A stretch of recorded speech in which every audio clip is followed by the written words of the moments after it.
చంద్రబాబు పప్పెట్గా ఆంధ్రప్రదేశ్లో రాజకీయాలు చేయడానికి అడుగుపెట్టిన షర్మిల కాంగ్రెస్ని నాశనం చేసేదాకా ఊరుకునేట్లు లేరు.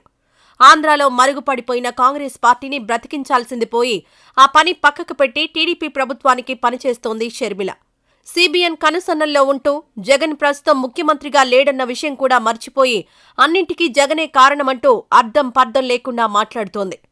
ఆంధ్రప్రదేశ్లో కాంగ్రెస్ పార్టీలో ఎంతో అనుభవం ఉన్న నాయకులున్నప్పటికీ వాళ్ళందరినీ పక్కకు పెట్టి మరి రాహుల్ గాంధీ పీసీసీ అధ్యక్షురాలు పదవి షర్మిలకిచ్చినప్పటికీ ఆవిడకు ఆ పదవికి ఉన్న బాధ్యత మాత్రం అర్థం అవ్వలేదు.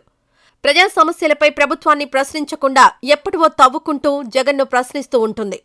పీసీసీ చీఫ్ హోదాలో ఉండి ఆవిడ ఇలా ప్రవర్తిస్తూ ఉండడంతో సీనియర్ క్యాడర్ పార్టీకి దూరమవుతోంది. రానున్న రోజుల్లో రాష్ట్రంలో కాంగ్రెస్ మనుగడ కష్టమేనన్న ఉద్దేశంతో ఒక్కొక్కరు వేరే పార్టీల వైపు జారుకుంటున్నారు.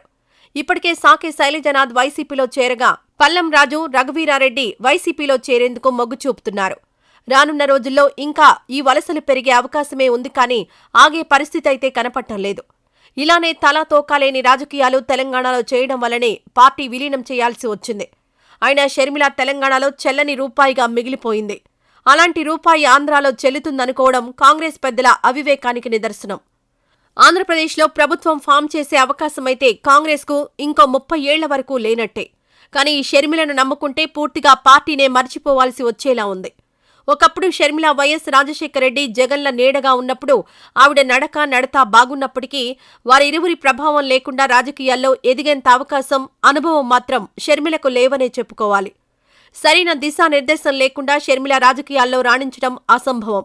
మొండిగా ఏదో చేద్దామని ముందుకొచ్చి తాను పెట్టిన పార్టీని, తనను నమ్మిన పార్టీని ముంచేయడం ఖాయం.